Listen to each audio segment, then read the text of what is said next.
How'd you get here? Alright, I gotta run this game back. I played it not that long ago, maybe about a year ago, but I've seen such a swift community switch up on this game, and initially I wasn't paying it any mind, but then some people in my circle started saying things, and it's like, okay, well now I gotta...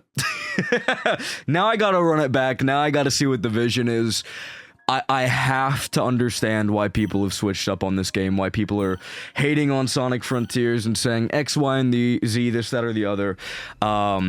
So I'm here again. It's been almost 2 years since this game dropped, so it's about that time where people will start kind of having a shift of opinion now that the rose-tinted goggles are off, and, you know, the fact that we got a not totally dog shit Sonic game.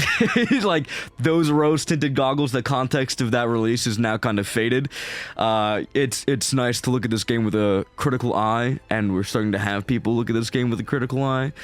You'll notice, by the way, communities tend to never forgive when the context of a game, the context of its release was bad, but if it was good, people will switch up like crazy a year or two after it's done.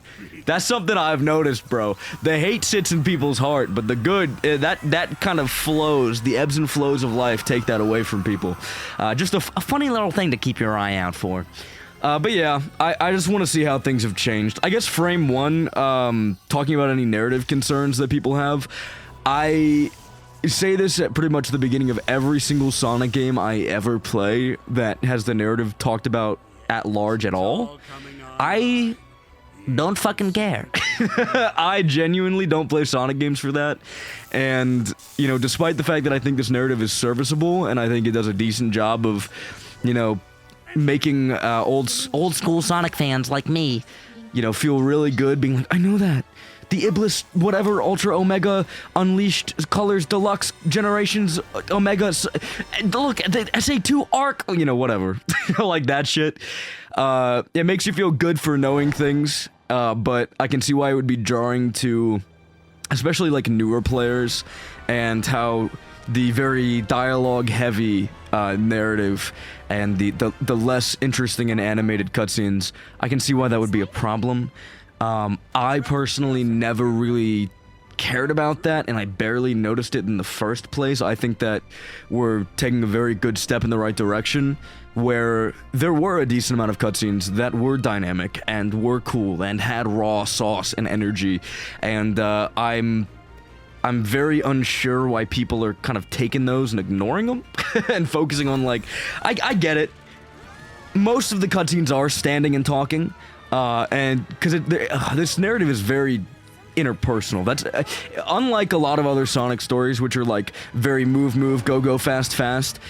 This one tries to do a little bit different things. It tries to make, it's trying to make everything in Sonic canon, while also, oh my god, what's the best way of putting this? It's trying to make everything canon while also not making anything feel like it's just fucking bullshit. It's trying to bite off more than it can chew, I think. And while it does an okay job, it's not bad. It doesn't succeed amazingly. And I think I can see the issues people have and the qualms people have, where it's very focused on interpersonal relationships, and if you don't give a fuck about Sonic and Tails, or Sonic and Knuckles, or Sonic and Amy, you're not gonna fucking care about this story. Like, it just, TLDR, you're not gonna give a shit about the story. It is very much made for us and no one else, and that is a perfectly valid reason to complain about it. But I don't give a fuck about this. I just do not care about the story that much. By the way, I am going to get every single thing done that you can get done in these Cyberspace stages. Partly because I actually really like Cyberspace. I know that there is a swath of people that are... What the fuck was that? I've never seen that happen before. I know there's a swath of people that are very anti-Cyberspace, and, well, you know... Fuck it, let's talk about it now. We're running through the same stage over and over again, and I'm gonna force you to watch it anyways, because I hate you in particular. There are a lot of people that don't like the controls of Cyberspace, and it is worth noting that if you have played any other Boost Formula Sonic game, yeah, it does not feel particularly great. It feels better than Forces. That is for sure not a really high bar. It doesn't feel the best that it could possibly feel. And it's especially noticeable because for a lot of people, they are going to go into the open world that has a slightly different control scheme, a slightly different control style, and, you know, switch that up as well. Go into the... Because, okay, fun fact. This game does something really cool. In the open world, you can switch up the control feel and the control settings so you can make the game more to your liking. You can make the turn radius better, you can make the speed better, things like that. Really cool, really nice way to make people bitch less about the way Sonic feels. Because, like, no one is gonna be happy no matter how Sonic controls at the end of the day. So, smart idea to let people control how they want Sonic to feel. But that doesn't carry over to the Cyberspace stages, because they're more intentionally designed levels, and based on mods that I've seen that kind of carry over the overworld control feel and the overworld settings, yeah, it can kind of break these levels in half. And ideally, you know, they would make maybe the controls feel a little better at base, and in general, so that it would feel amazing no matter what type of control scheme you're going for. But I understand why they limit how Sonic can control in Cyberspace, why they went with a very specific control feel, and why we got the resulting game, the resulting design decisions, and why that was never changed in an update. By the way, we are in a post-Update 3 world. This is the final version of the game that we are ever going to have. Everything is just locked in. So now we can talk about anything and everything. All the context is here. All the content is here. I have to run Update 3. I have a lot to say about Update 3. A lot of people have a lot to say about Update 3. But there's a lot here. This game has so much content, and honestly, replaying through it's a lot of fun for me. The fact that I've replayed it this is gonna be my third time in the span of 2 years, and it's one of the longer Sonic games, is kind of nuts, because I am very much a fan of, short and sweet Sonic games. Like, I love colors. I fucking adore colors. Let's change everything here. Training while waiting or after a game over. No. Starting speed, high. Amazingly high. Turning speed, let's go with like a nice 88 is probably good. Boost turning speed, probably about let's do a little bit of this. By the way, fuck yeah, this is so cool. God, this is so cool. Steering sensitivity, what is the difference between that and turning speed? Alright, I'll leave steering sensitivity the same, we'll see. Well, you know what, let's do it a little more, and then everything else seems pretty good. Camera speed, good. Let's try that. And we'll just keep fucking around until we get the right control feel. I know some annoying motherfucker in the replies is gonna be like, why didn't they just get the control feel right in the first place? Why didn't they? Yeah, that feels pretty good, actually. I like that. Why didn't they get the control just good enough that everyone would be happy? And like I already said, no, that's impossible. We live in a world where everyone values a very different type of Sonic gameplay style, which is probably why Sonic has struggled to find a relatively decent identity in 3D for a long time. I'm not saying any of that Sonic, it was never good in 3D or had a rocky transition, whatever bullshit. No, they've just tried a bunch of things. Sonic has gotten cool styles, and then they've completely thrown them out the window and tried something different. Which is fine, because that's gotten us really fun games like the Boost formula, that's gotten us, you know, the adventure games that you start out with, that's gotten us some of the weirder things like Lost World that I know some people are gonna be like, oh, I hate that one. Guess what? You're wrong. I'm joking. But I do like it, though. I think Lost World is pretty fun. So, like, for me, the experimental things, they come at weird times, for sure. And not everyone is gonna be a fan, and I definitely understand that. But I don't know, it's done neat things for the franchise. I do enjoy having these experimental games, because now we have Frontiers, which is at least a gameplay style that most people really enjoy, regardless of what they have to say about the overall game feel or the things that they get right or wrong. But because of that, you know, we have a lot of people saying, well, I like Adventure better. Why aren't they going back to Adventure? Okay, well, I like Boost better. Why are they doing this new shit? Okay, well, I don't know if there are people like this, but I jumped into the franchise with Frontiers. why the fuck are the rest of the games like this? I don't like this. Like, I don't know. Obviously, it's kind of like for those Zelda fans in the audience, shout out. It's kind of like when Breath of the Wild came out and there was a massive influx of people that did not give a flying fuck about prior Zelda games, but they loved the formula of Breath of the Wild, and maybe they went back and played some of the older Zelda games and are like, this isn't what I signed up for. Like, this isn't what I wanted. It's that type of beat, but way worse. Ad nauseum, that thing over and over and over and over again. So I do actually kind of fuck with them changing things up. Where was I going with that? I don't know. I got lost in the sauce of this conversation. By the way, I know there's also a lot of people saying this game just doesn't feel like Sonic. It kind of doesn't have its own identity, because it takes a lot from... okay. Tangent, speaking of Breath of the Wild, there are a lot of people that are saying, actually, I fucked that up heavy. How do I target on? Oh, there we go, we're good. There are a lot of people that say, actually, this game is just like Breath of the Wild. This game takes everything from Breath of the Wild and does nothing unique. This is more of a Zelda game than it is a Sonic game. I've seen that take on Twitter way too much, gang. You're the reason I deleted that app. Like, okay. This game takes way more from literally every other game in existence than it does Breath of the Wild. The only thing I could even remotely see it taking from Breath of the Wild is the world aesthetics, maybe.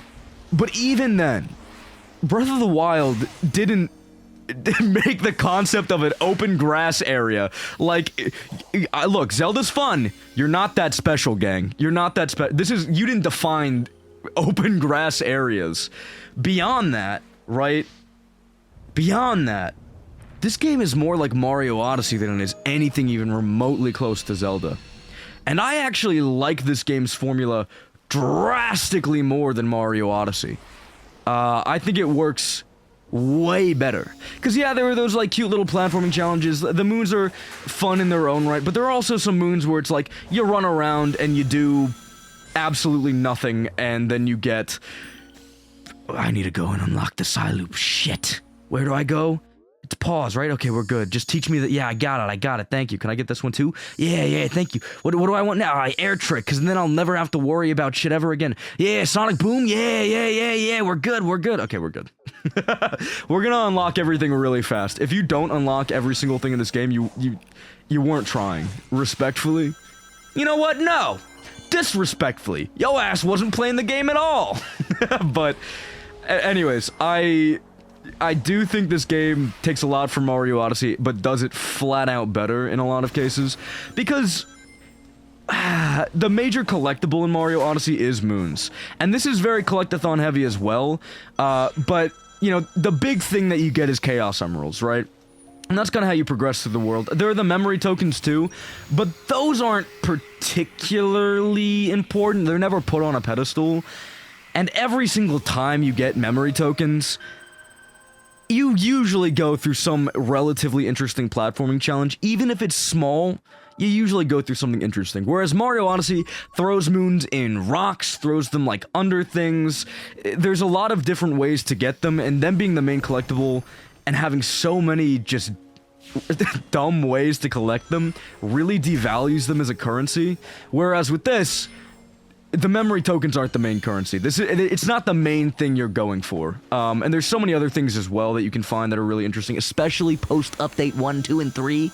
I don't think 3 actually did anything for the base game, but post-update 1 for sure. You got like those... was that update 1 or update 2? Me no think good. It's weird, like you get the music trials and stuff. Like, that's dope, man. That's dope. There's just a lot of stuff that you can grab, and it works really well. I want to go back. I want to get that again. Let me do this, man. Okay. That memory token, that's mine. You're mine. Or not memory token, fucking music, whatever. Those are cute. I've seen people get a lot of mileage out of that. In fact, I've seen some playthroughs go the entire playthrough playing the same song over and over and over and over again, which is nuts, dude. It's insane. Don't do that. Please don't do that. It's so painful because Frontiers honestly has an amazing soundtrack. It's really good. And, oh my god, I know people are gonna say, it's just Breath of the Wild. It's got somber, close music. Bro. Breath of the Wild did not TM own this bullshit, bro. It did. Oh, these Breath of the Wild's not that special. Very cool. Guardians, these are also another kind of important thing. These gears that you can get. Ah, fuck you, man. Fuck. Oh my god, I actually died to that. That's crazy. That's nuts. I cannot remember the last time I've actually died to that boss. Anyways, these are also another collectible that kind of makes the easiness of getting the— fuck off, bro. This is another collectible that makes the easiness of getting whatever they're called, the memory tokens, really not that big of a deal because they are not the main collectible. It doesn't really matter because I've seen a lot. Okay, I've seen a decent amount of people being like, the collectibles don't work well because I can get them so easily, or I can skip some of the platforming challenges, which, by the way, if you're skipping the platforming challenges to get the memory tokens, like, is that not cool? I'm pretty sure, for me at least, I think that's kind of fucking dope. Like, I really enjoy that because you're exploiting the system. That's like my favorite thing to do in these games. Like, if I launch off something and then get a memory token without having to do the platforming challenge, are you really calling that a negative? Like, that's insane to me. Because that's so fucking fun. That's so dope. Wait, what's the issue with that? But anyways, you know, you can fight bosses and then do really well in these portal stages, and it'll give you a lot more memory tokens and give you these gears and make unlocking the Chaos Emeralds a lot easier. So the more you do, the more you lock in and play the game, the easier it is to progress. And I like that a lot. I like it a lot. I don't think the memory tokens need to be that valuable. I don't think it's that big of a deal. But I guess clearly I'm in the minority on that. I don't know why. I definitely am not getting the good time on this first run, so cut me some slack. Let's do a drop dash. Wow, that's worse than I remember. The drop dash fucking sucks in this game. I don't think the drop dash has ever been particularly great in any 3D outing it's ever been in. I forget how to do the, yeah, I don't remember how to do the air boost. Whatever. I'm gonna do a lot of this stuff off screen if I don't get it first try, by the way. So, like, you're not gonna have to sit here and watch me run through this stage a million times. It's not that deep. It's not that deep. But this one was killing people. It was absolutely mutilating people early in Frontier's release, and it made me think the S ranks were going to be actually pretty hard going through it. They're not. They're not particularly difficult at all.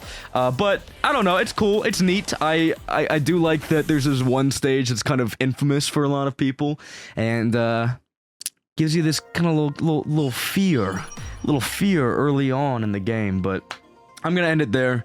I have had plenty of fun playing through this part of the game so far, but I'm gonna keep it up.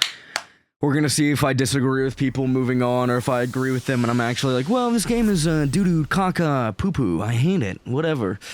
I don't think I will. I am going in with an open heart and an open mind. We're gonna see how things kind of pan out as the game continues, because it does change and things get a little more difficult, things get a little more annoying as you go throughout the islands. I know people really hate the third island.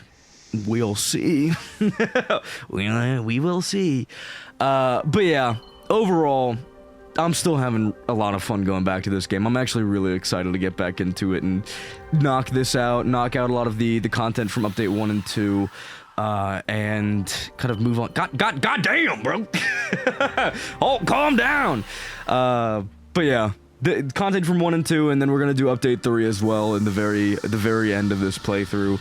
Finally get that out of the way. God, there are so many cutscenes. I'm glad I had a little preamble that I was going to talk about before I logged off, bro. This is nuts, gang. This is nuts. Oh my god. Anyways, until next time.